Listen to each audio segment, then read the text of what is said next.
Guys, अगर मैं आपसे एक सवाल पूछूं, क्या इंटेलिजेंस सिर्फ कुछ लोगों को पैदा होते ही मिलती है, या फिर कोई भी इंसान अपने ब्रेन को ट्रेन करके पहले से ज़्यादा इंटेलिजेंट बन सकता है? बहुत सालों तक साइंटिस्ट को लगता था कि आईक्यू फिक्स होती है, मतलब जितनी इंटेलिजेंस लेकर पैदा हुए हो उतनी ही रहेगी। लेकिन न्यूरोसाइंस ने इस सोच को बदल दिया।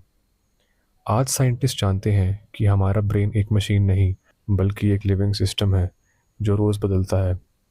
इस प्रोसेस को कहते हैं न्यूरोप्लास्टिसिटी।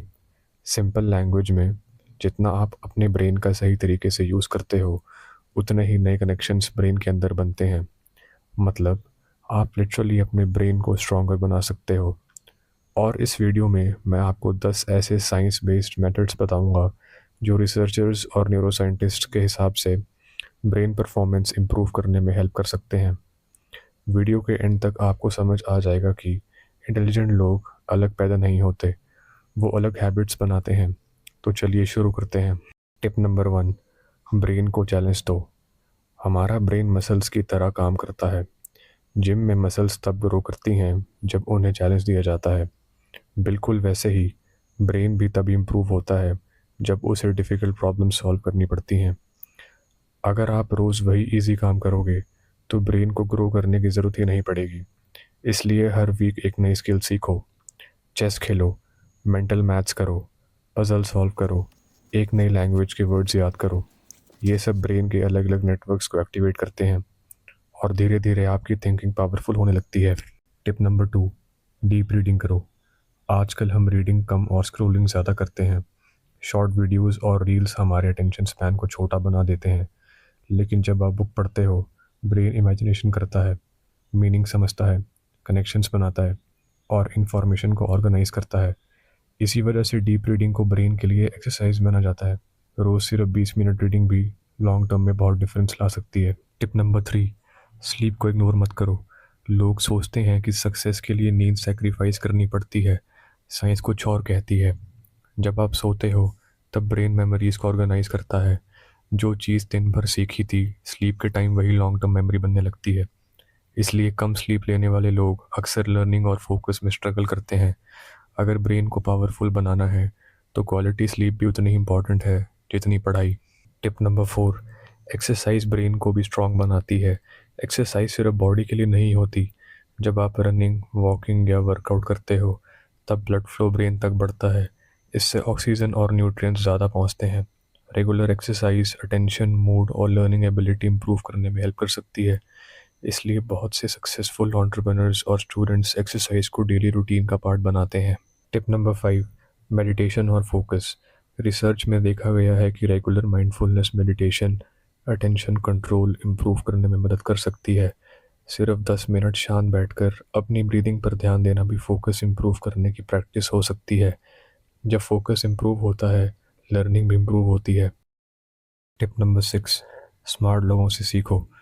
इन्वायरमेंट ब्रेन को शेप करता है। अगर आप ऐसे लोगों के साथ रहते हो जो सिर्फ कंप्लेन करते हैं तो आपकी थिंकिंग वैसे भी बन सकती है।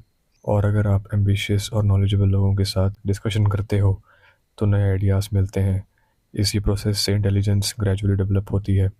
टिप नंबर 7, अपनी मिस्टेक्स को एनालाइज करो। इंटेलिजेंट लोग गलतियाँ कम नहीं करते, वो गलतियों से जल्दी सीखते हैं। हर दिन खुद से 3 सवाल पूछो। आज मैंने क्या सही किया, क्या गलत किया, कल क्या इम्प्रूव करूँगा। ये हैबिट आपकी ब्रेन को फीडबैक सिस्टम देती है और फीडबैक के बिना इम्प्रूवमेंट पॉसिबल नहीं होती। टिप नंबर 8, ब्रेन को इन्फॉर्मेशन से नहीं, थिंकिंग से ट्रेन करो। गूगल के ज़माने में इन्फॉर्मेशन सबके पास है। फ़र्क इन्फॉर्मेशन का नहीं, उस इन्फॉर्मेशन को यूज़ करने का है। हर इन्फॉर्मेशन को ब्लाइंडली एक्सेप्ट मत करो। सोर्स चेक करो, एविडेंस देखो, लॉजिक समझो, क्वेश्चन पूछो। यही साइंटिफिक थिंकिंग है और यही इंटेलिजेंट लोगों की सबसे बड़ी क्वालिटी होती है। Tip number 9, active recall. ये दुनिया की सबसे इफेक्टिव स्टडी टेक्निक्स में से एक मानी जाती है। मोस्ट स्टूडेंट्स सिर्फ बुक दोबारा पढ़ते रहते हैं, लेकिन रिसर्च बताती है कि इन्फॉर्मेशन को याद करने की प्रैक्टिस सिर्फ दोबारा पढ़ने से ज़्यादा इफ़ेक्टिव हो सकती है। बुक बंद करो और खुद से पूछो, मैंने क्या पढ़ा। अगर आंसर नहीं याद आ रहा तो वही लर्निंग का पॉइंट है। ब्रेन जितनी मेहनत करता है इन्फॉर्मेशन रिकॉल करने में, उतनी मेमोरी स्ट्रांग बनती है। टिप नंबर 10, क्यूरियोसिटी डेवलप करो। साइंटिस्ट कहते हैं जब इंसान किसी चीज़ के बारे में जेन्युइनली क्यूरियस होता है, तब ब्रेन इंफॉर्मेशन को ज़्यादा इफेक्टिवली रिमेंबर करता है। इसलिए इंटेलिजेंट लोग हर चीज़ पर सवाल पूछते हैं। ये क्यों हुआ? ऐसा कैसे हुआ? इसका बेटर सोल्यूशन क्या हो सकता है? क्यूरियोसिटी लर्निंग का फ्यूल है। गाइस, मैं आप सभी से एक बात कहना चाहूँगा कि इंटेलिजेंस कोई मैजिक नहीं है। ये रोज़ की छोटी हैबिट्स का रिजल्ट है। ब्रेन हर दिन चेंज होता है। हर बुक जो आपने पढ़ी हो, हर डिफ़िकल्ट प्रॉब्लम जो आपने सॉल्व करे हो, हर एक अच्छी स्लीप, हर एक वर्कआउट, हर थॉटफुल कॉन्वर्सेशन, ये सब मिलकर धीरे धीरे आपकी ब्रेन को शेप देते हैं। इसलिए इंटेलिजेंट बनने की रेस में शॉर्टकट मत ढूंढो, कंसिस्टेंसी ढूंढो। आज से डिसाइड करो, रोज़ सिर्फ 1% अपने ब्रेन में इन्वेस्ट करोगे। एक साल बाद शायद आपको खुद भी यकीन ना हो कि आप कितना चेंज हो चुके हो। वीडियो अगर पसंद आई हो तो लाइक और सब्सक्राइब करें। तब तक मिलते हैं अगली वीडियो में। धन्यवाद।